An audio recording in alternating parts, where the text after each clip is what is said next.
Magandang araw o gabi sa inyo mga ka-Pinoy Creepy Files. Kamusta kayo?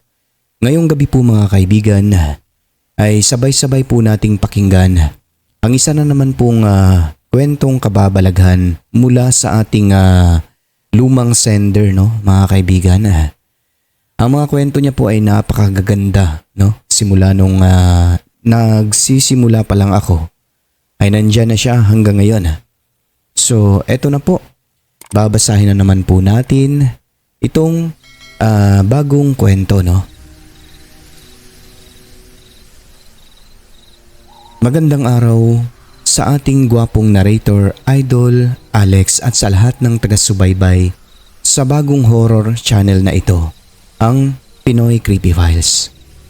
Ako po ulit ito, si Loloy ng Mindanao, ang sender ng mga kwentong kalahating tao, kalahating engkanto, karanasan sa simbahan ng Quiapo, Monha NL Hospital, Sinampay, at ang horror comedy na Dalawang Beke sa baryo ng Mga Aswang. Medyo natagalan po bago nakapagpadala ulit ng totoong kwento dahil na rin sa pagiging abala natin sa pang-araw-araw nating pamumuhay. So itong mga kwento niya po ay nandoon sa channel natin na Alex Aswang Stories. Itong pinaka-latest na ay sinend niya ngayon ay dito po sa PCF natin i-upload mga kaibigan. So basahin natin yung karugtong. Pero ganun pa man, nais kong hikayatin ang mga nakikinig ngayon na mag-subscribe na po sa channel na ito. Ano ba naman ang isang pindot lang ng share at subscribe button? Ang ilang segundo lamang para naman ganado ang ating narrator sa pagpapatuloy o magpapatuloy sa paghahatid ng mga kwento sa ating pandinig. Tama nga naman po si Sir Loloy, no, ng Mindanao. Bago po tayo magpatuloy mga kaibigan, inaanyayahan ko po kayo na mag-subscribe, mag-like, share at mag-comment po bilang suporta dito sa ating channel na Pinoy Creepy Files. So, magpatuloy na po tayo. Ang kwentong inyong mapapakinggan ngayon ay hindi basta kwentong barbero lamang kundi kwentong totoo, bagaman walang nakasulat na katibayan na ito'y naganap kundi naaayon lamang sa oral na tradisyon o kwentong nanatiling buhay sa halos ilang henerasyon na. At kahit nagsimula ang kwentong ito noong katatapos lamang ng pananakop ng mga Hapon taong 1945, ibig sabihin 81 taon na ang nakaraan nun. Ganon pa man, hindi saklaw ng bago o lumang panahon kung ang respeto, pag-unawa ang pag-uusapan. Ika nga, ang respeto, pangunawa at pagtutulungan at hindi one way kundi two way, give and take, ika nga. Kahit anong dimensyon o nilalang ka pa, deserve nating lahat ito. Nais ko rin pong ituon ang katotohanan dahil hindi lahat ng nasa ibang mundo ay masasama.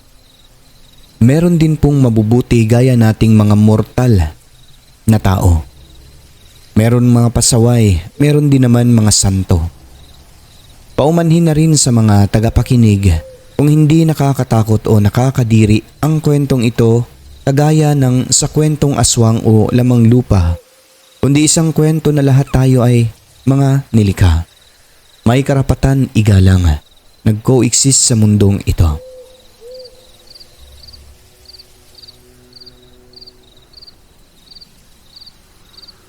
Ang aming pamilya sa mother's side ay galing sa isla ng Mindanao. Hindi ko na lang po babanggitin, Sir Alex, ang pangalan ng isla, pero dinarayo po ito palagi lokal man o maging dayuhang turista. Naikwento na ito ng mga lolo at lola ko at maging sa mama ko. Pinayuhan niya rin na ito'y totoong naganap sa islang sinilangan niya. Nakakalungkot nga lang dahil mahigit 10 taon nang nasa kabilang buhay na sina lolo at lola, pero nasa tamang edad na rin ako nang marinig ko kay lolo at lola ang tungkol dito. Sapat na para maunawaan. Bukas ang kaisipan at malinaw ang bawat detalye ng isinasaad sa kwento. Nitong nakaraang mga buwan lamang ay binalikan ko ang mismong lugar at namangha ako dahil kahit mahigit 80 taon na ang nakalipas, ganun at ganun pa rin ang hitsura ng lugar sa kabuuan ng kwento. Animoy, nagto-throwback lang ako sa isang time capsule machine. Ipagpaumanhin niyo po sana kung sa point of view ni na lolo, lola at ng mama ko ang pagsasalaysay ko para sa kapakanan ng ating tagapakinig at para na rin maiwasan ang pagkalito. Sa islang ito, merong 2 puno ng balite na nakatayo sa tabing dagat. Sobrang laki ng isang balite na ang hugis ay tila higanting kabuti sa lawak at lapad ng mga sanga at halatang daan-daang taon na rin ang kinalagyan nito. Isang tiping saksi sa mga kaganapan ng ating kasaysayan, samantalang katamtaman lang din ang laki ng katabing balite. Sa ibabang bahagi ng malaking puno ng balite na ito ay merong makinis na malaking bato na hugis plancha na nakabaliktad. Patag ang ibabaw. Meron ding napakalinis at malamig na bukal ng tubig na siyang pinagkukunan ng mga tao sa baryong iyon para sa inumin o pangluto at kung minsan doon na rin sila naliligo pero hindi sila naglalaba roon dahil di gaanong malawak ang espasyo ng bukal. Bagaman meron din namang mga bato roon na nagsisilbing upuan ng mga tao dahil masarap tumambay sa ilalim ng balite pagkat sariwa ang hangin. Tahimik at dama mo talaga ang biyaya ng kalikasan. Medyo nakadistansya sa mga kabahayan ang 2 punong baliting ito. Sa kadahilan ng kakatapos lang ng gyera, hindi pa gaanong nakausad ng normal ang kabuhayan ng mga taong naninirahan dito. Pagsasaka at pangingisda ang pangunahing ikinabubuhay nila noon. Niyog, mais, kamote ang pangunahing tanim ng mga tao.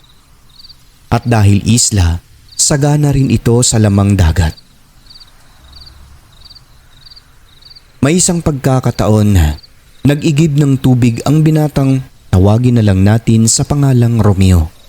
Kasama ang kanyang kasintahan na tawagin na lang natin sa pangalang Carmela doon sa ibaba ng malaking balite.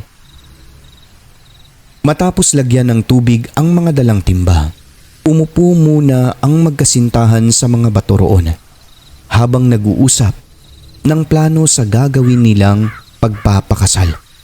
Sabi ni Romeo, "Langga, nalilito ako kung paano kaya magandang gawin para sa kasal natin." Ang sagot ni Carmela, "Ba't ka nalilito ga? Kailangan pa ba yan? Alam naman nating sa buhay ng tao, iisang beses lang mangyayari ang pagpapakasal, di ba? Gusto ko sanang maibigay sa iyo at sa pamilya mo ang nararapat na kahandaan sa espesyal na araw nating yon. Pero malinaw din naman sa iyo ang realidad na wala tayong kagamitan para sa okasyong kasalan na yon. Kung sa handa ang pagkain, tingin ko sapat na ang mga baboy at baka. Iilang sako ng bigas pero tama na yan ga. Di naman ako naghahangad ng bonggang kasalan at ganun din ang pamilya ko. Huwag mo nang guluhin sa isipan mo ang tungkol dyan. Kung anong meron, yun na yun. Ika nga, kung maiksi ang kumot, matutong mamaluktot." Salamat sa pangunawa mo, Langga ha.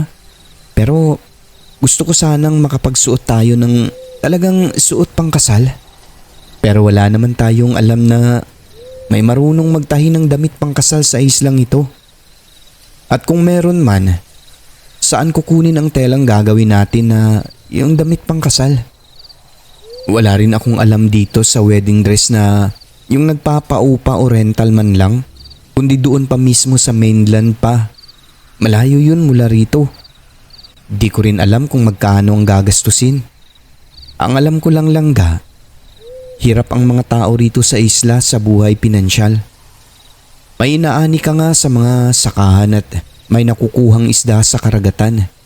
Pero ang hirap maibenta dahil walang mga pera ang mga tao.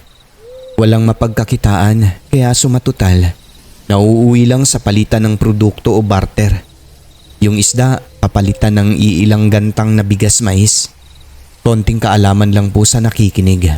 Ang gantang o gantangan ay ang sinaunang sukatan ng bigas kung bibili.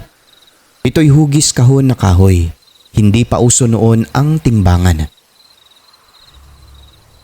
At saka meron naman tayong mga malalaking kawa at kaldero para sa pagluluto pero paano ang kagamitan para sa oras ng kainan?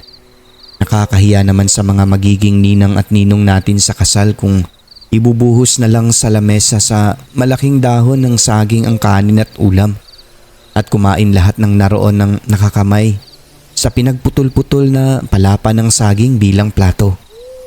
Paano na lang kung may disabaw tayong handa gaya ng nilagang karning baka?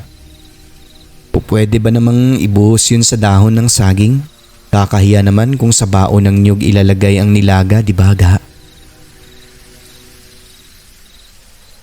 Sandaling hindi nakapagsalita si Carmela. Bahala na nga yan langga. Tara na, uuwi na lang muna tayo at dumidilim na. Saka na lang natin ulit yan pag-uusapan. Hihingi din tayo ng mga payo sa mga magulang at kamag-anak natin kung ano at paano nila ginawa ang kasalan nila noong dito sila sa isla. Nung sila naman ay dumanas ng ganito.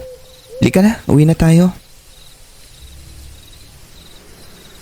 Umuwi na ang magkasintahang Romeo at Carmela pero hindi pa rin mawawala ang pangamba at kalituhan sa mga isip nila kung paano nga ba malulutas ang kinakaharap nilang problema sa gagamitin sa pagpapakasal. Noong gabing yon, sa pagtulog ni Romeo, pumasok sa panaginip niya ang kanilang lugar na pinuntahan nila ng kasintahan. Lumitaw sa panaginip niya ang isang babae na sa tingin niya ay karaniwang babae ito pero di niya kilala. Lahat ng mga tao sa baryo ay magkakilala talaga.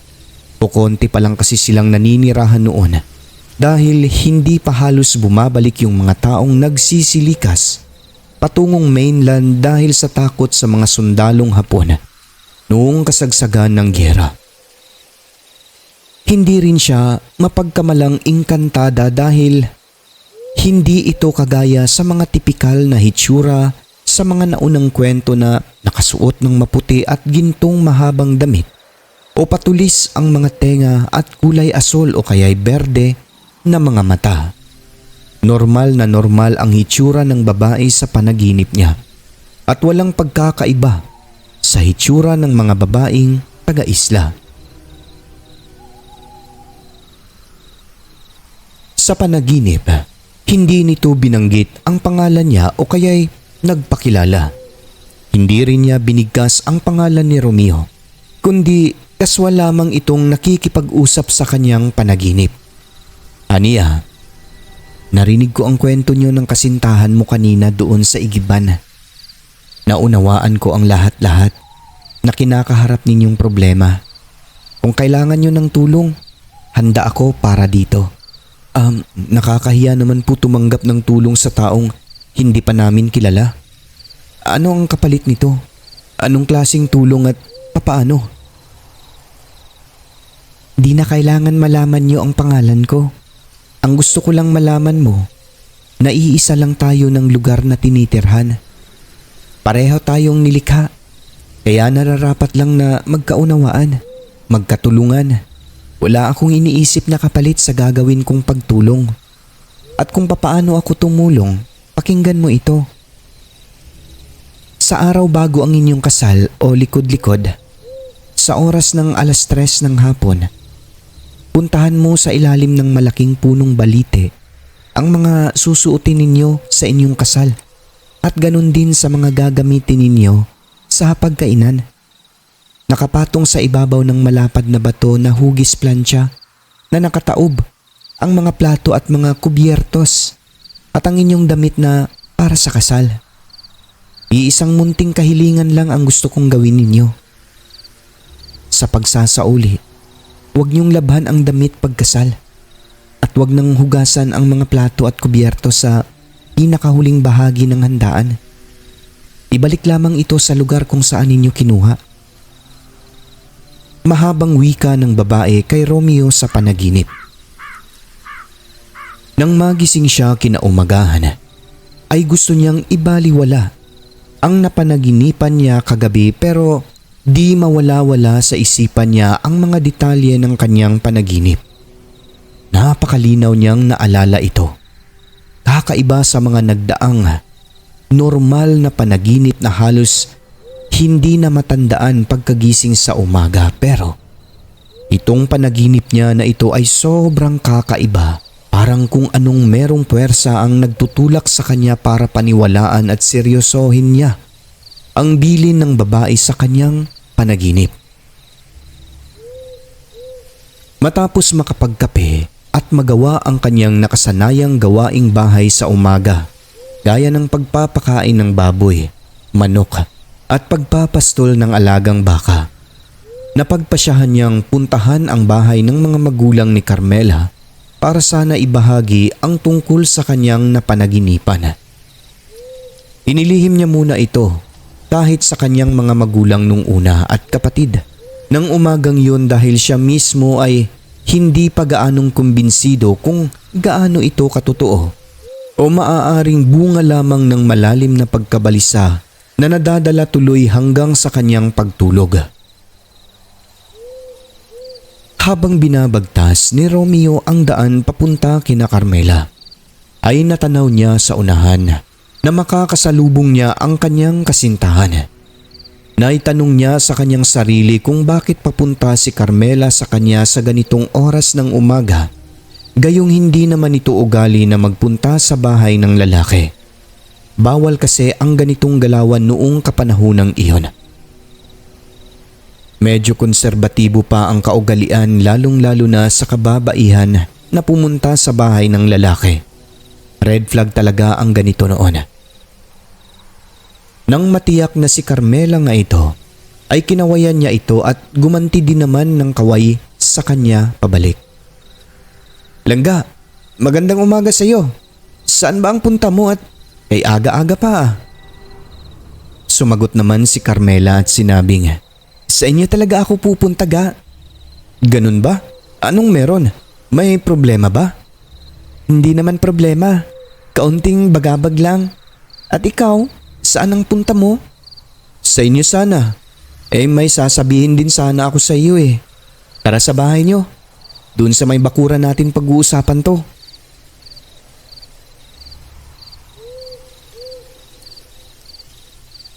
Nanatiling tahimik sa paglalakad ang magkasintahan. Mukhang pare-parehong hindi alam kung paano simulan ang pag-uusap. Parehong may pangamba baka di paniniwalaan ang tungkol sa panaginip nila kasi nga, panaginip lang, gaano man ito kalinaw, panaginip pa rin. Nang makarating na sila sa bahay ni Carmela, ay agad namang nagmano si Romeo sa ina ni Carmela na kasalukuyang naglalatag ng banig para sa pagbibilad ng mais. Ang sabi niya, "Magandang umaga po, Nay. Mano po?" "Oh, napaaga ka yata, Romeo. Akyat ka na lang sa itaas ng bahay at bahala ka nang magtimpla ng kape mo roon." Wag na po, Nay. Tapos na po. At saka may konting pag-uusapan lang po kami ni Carmela." Di umakyat kayo at sa biranda na kayo mag-usap dalawa." "Wag na po, Nay. Dito na lang po kami sa bakuran. Mas okay po rito." Sagot ni Carmela. Sagot naman ng ina niya, "O siya, kayo na ang bahala." "O Langga, ano ba yung sasabihin mo sana?" "Hindi ko alam kung paano ko umpisahan ga. At saka baka pagtatawanan mo lang kasi ako. Tungkol lang naman kasi ito sa panaginip ko kagabi. Na kahit ako, hirap ding maniwala eh." "Panaginip? Tungkol sa alin? Tungkol saan?" Kasi nanaginip ako kagabi. Napakalinaw ng panaginip na yun. Isang babaeng hindi ko pa nakikita o nakikilala. Pero yung lugar sa panaginip ko ay doon tayo galing kahapon. Doon sa igiban ba ng tubig sa ilalim ng malaking punong balite? Sa sinabing iyon ng babae, nanlaki ang mata ni Romeo sa pagkabigla. Sobrang pagkabigla. Ang sagot niya, sandali nga ga. Yung panaginip mo ba na yun ay tungkol sa sinabi ng babae na gusto niyang tumulong sa paghahanda sa darating na kasal natin? Ha? Paano mo nalaman ga? Iyan din kasi ang dahilan kung bakit kita pinuntahan dito sa inyo. Para kausapin ka na may napanaginipan akong ganyan kagabi. Pero bakit pareho tayo ng panaginip? Langga, hindi ito bunga ng pagtulog. Ito'y isang malinaw na mensahe. Totoong merong gustong tumulong sa atin. Kung ano man o sino man ito, paniwalaan natin to. Pero dapat kakausapin muna natin ang mga magulang natin tungkol dito. Baka magugulat sila at para makapaghanda din sila sa isasagot sa mga kababaryo natin kung sakaling merong magtatanong.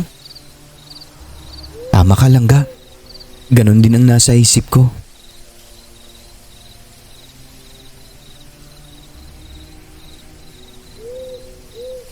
Hirap mang isiping paniniwalaan sila ng kani-kanilang mga magulang ay pinagsikapan nila itong paniwalaan sila base sa kakaibang panaginip na magkasabay nilang naranasang magkasintahan. Bagaman andun pa rin ang hindi maiiwasang agam-agam, pero sa bandang huli ay naniniwala ang mga ito sa kanila.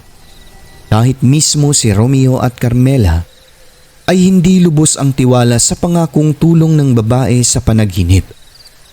Minarapat na lang nilang hintayin ang nalalapit sa bispiras o likod-likod ng kanilang kasal kung magkakatotoo ba ang lahat ng magaganap sa ibabaw ng bato.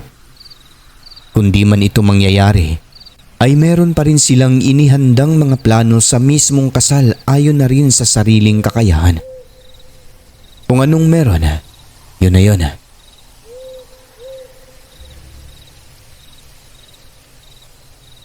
Dumating na rin sa wakas ang araw ng bispiras, likod-likod ng kasal. Palakas ng palakas ang kabog ng dibdib ng magkasintahan habang inaantabayanan ang pagsapit ng 3:00 ng hapon ayon sa sinabi ng babae sa kanilang panaginip. Nang inpunto 3:00 na ng hapon ay kabadong pinuntahan ng magkasintahan ang nabanggit na puwesto sa panaginip. Namulagat sa pagkabigla ang magkasintahan nang sa ibabaw ng malapad na hugis plansyang taob na bato. Nandudoon ang nakahilerang mga plato at kubyertos na pawang magagara.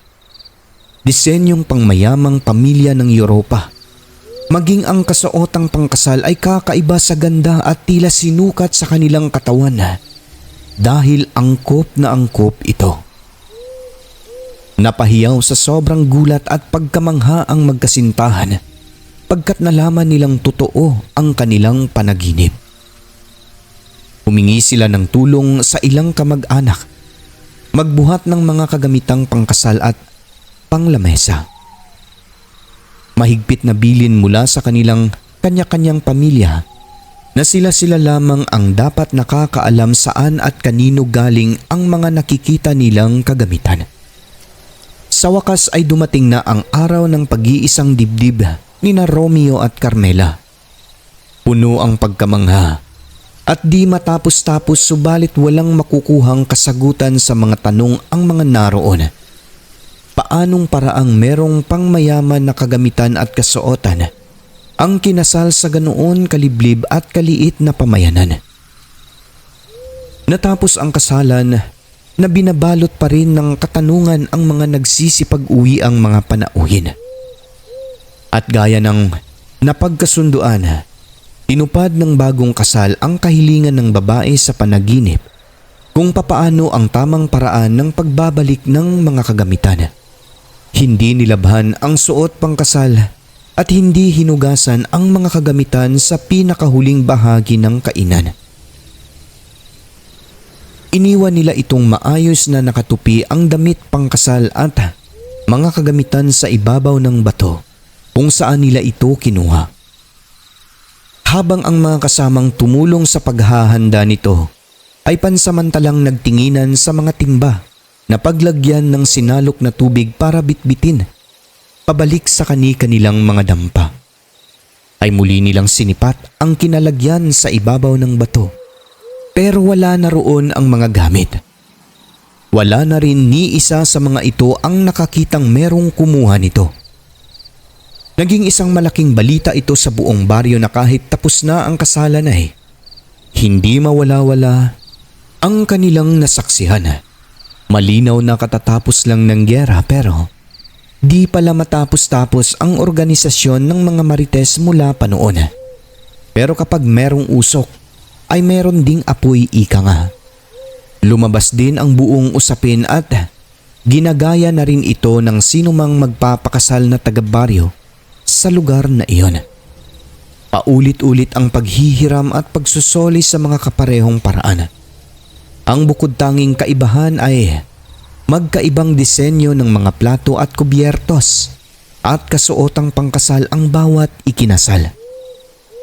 Walang nangyayaring nauulit ang mga nagamit na sa mga nauna pang ikinasal at parang nakasanayan na rin ng mga tao ang ganito. Alam na nilang lahat saan galing ang kagamitan at kasuotang pangkasal. Wala nang nagtatanong. Normal na lamang ito sa mga taga roon. Meron lang isang pagkakataon nangyari na naging hudyat na pagtatapos ng hiramang ganito. Katulad ng mga nauna ng ikinasal, merong isang paris ng ikinasal na nanghiram ng katulad sa mga nauna at pinagbigyan. Sa kasagsagan ng kasiyahan ng bagong kasal, hindi napigilan ng lalaking ikinasal ang mapainom ng sobra na nagiging sanhi na masukahan niya ang suot niyang hiram na pangkasal. Dahil sa sobrang kahihiyan na isusoli ang nasukahan ay nilabhan nila ito bago sinuli at ipinatong sa ibabaw ng bato gaya nung nakaugalian. Pero nagtataka ang lahat ng nagsoli nun dahil hindi na nawawala sa ibabaw ng patag na bato ang kagamitan at kasuotan. Nanatili lamang itong naroon kahit ilang oras na nila itong binabantayan. Hanggang sa napagpasyahan na lamang nila itong iwanan dahil dumidilim na rin ang paligid. Wala pang mga ilaw sa kanilang dadaanan. Kinabukasan ay binalikan nila ang bato. Wala na nga roon ang kanilang nahiram na kagamitan kundi isang kumpol na mga abo na lamang ang naroon. Mula noon ay hindi na nagkaroon ng ganito sa mga kasalan kahit ilang beses na nila itong hinga ng pabor na makahiram. At tulad ng nabanggit ko na sa unahan, muli kong binalikan ang lugar at nakaupo ako sa ilalim ng malaking punong balite. Sinadya ko talagang umupo roon mga bandang 6:00 pasado ng hapon at nakikita ko ang daming mga alitap-tap. Libo-libong alitap-tap na sabay-sabay sa pagkislap ang kanilang mga liwanag. Nagmistulang isang malaking Christmas tree na kinakabitan ng maraming Christmas lights. Bandang 7:00 pasado ng gabi ay nanatiling nakaupo pa rin ako sa kinalalagyan ko nang makarinig ako ng mga kalansing ng mga plato at kutsara na tila naghahain sa hapagkainan para sa isang hapunan. Isang matandang kamag-anak ko ang nakausap ko minsan nung dumalaw ako ulit sa baryong sinilangan ng mama ko. May naikwento siya sa akin na yung kababata kong si Tonyo ay namatay na. Tinanong ko siya kung paanong namatay. Ang sagot niya sa akin ay kinuha di umano ng nakatira sa malaking puno ng balite. Medyo nagulat pa at naintriga ako sa kanyang ipinahayag. Minsan nang nanghuhuli ng ligaw na manok ang kababata kong si Tonyo gamit ang tirador o pintik.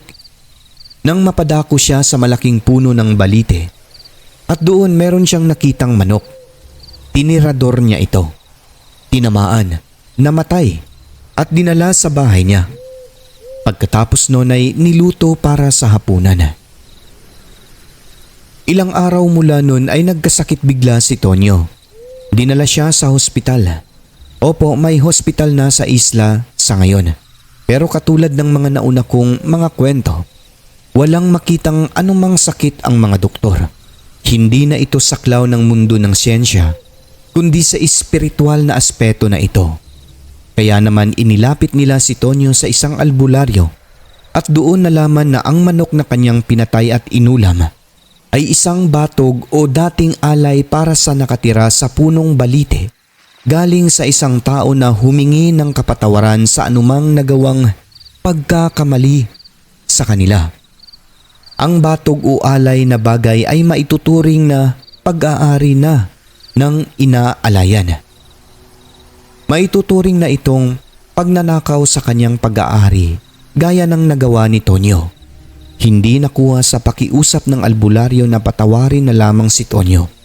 Tinuluyan talaga siya. At minsan na rin itong nakikiusap sa panaginip sa kanyang mga magulang na nahihirapan na raw siya sa kinaroroonan niya. Pinaparusahan palagi bukod sa pagiging utusan na niya roon. Di ko na alam kung ano na ang kinalabasan tungkol nito sa ngayon. Dahil umalis na sa isla ang buong pamilya ni Tonyo noon papuntang mainland. Meron din isang pagkakataon na nakadalaw ako sa kapistahan ng baryong ito. Dito ko nakausap ang isang pinsan ko na nagtatrabaho sa isang inter-island na barko. Habang tumatagay-tagay kami ay nabanggit niya na sa tuwing mapapadaan yung barko nila dito, malapit sa isla sa oras ng gabi, makikita nila ang isang napakalaki at napakaliwanag na parola. Alam naman niyang walang parola sa buong isla dahil dito rin siya ipinanganak at lumaki. Sinagot ko siyang baka na pagkamalang parola sa gabi ang malaking punong balite at kaya maliwanag tignan sa laot dahil libu-libong alitap-tap na naninirahan sa punong iyon. Sumagot si Insan ng ganun na nga siguro, Insan. Bago ko tatapusin ang kwentong ito, gusto ko lang sanang maghabilin sa mga nakikinig ngayon na hindi lamang ito simpleng paglalahad ng kwento, kundi isa po itong kwento na nagpapatunay na hindi lang tayo ang nakatira sa napakalaking tahanan nating ito. Meron pang iba at mas nauna pa sila sa atin. Isa po itong kwento na nagpapaalala kung gaano kahalaga ang tumupad sa pangako. Isang kwento na kahit sa magkaiba nating dimensyon, hindi balakid ito para magkaroon ng respeto, pagtutulungan, pagpapahalaga at unawa sa bawat isa. Ito po ang inyong kaibigan, kapatid at new horror channel na si Super Idol Alex. Loloy ng Mindanao, daghang salamat sa inyong oras. God bless po sa tanan. So yun po ang kwento ng ating sender kaibigan na si Sir Loloy ng Mindanao, mga kaibigan, no? Ayan. So magandang gabi nga pala sa inyo. Bago tayo tuluyang magtatapos ay inaanyayahan ko po kayo na suportahan po yung programa natin sa pamamagitan ng pag-like, pag-share, pag-comment at pag-subscribe dito sa ating programa Pinoy Creepy Files. Baka sabihin niyo po na gumagawa po tayo ng mga kwento lamang dito. Guys, hindi po. Ayan po guys, papakita ko sa inyo yung mga binabasa po natin. So ito ay galing po ito kay Alison Opaon, Loloy ng Mindanao, na nagsisend po sa atin ng mga story simula pa 2020, mga kaibigan. Hanggang ngayon, andyan pa rin. So ayan, ipapakita ko sa inyo yung mga email, kung saan nagsisend sila ng mga stories nila. Ayan, meron tayo dito kay Sir Jadrick, kay Alison. Ayan, sir, ayan yung kwento niya, mga kaibigan, Napakahaba at marami pa po tayong mga kwento na base sa tunay po na karanasan. Kaya sana po masuportahan niyo ako para makapagpatuloy po tayo sa mga ganitong kwento na talaga naman pong tunay na kababalaghang nangyari dito sa ibabaw ng mundo. So ayun nga po, mga kaibigan, inuulit ko, Sana masuportahan po. Maraming salamat kahit mag 1,000 subscribers lang po tayo dito sa programa. Goods na po mga kaibigan. Ayan, ulit magandang gabi sa inyo. Ako po ito, ang inyong narrator Alex sa PCF, Pinoy Creepy Files. Magandang gabi.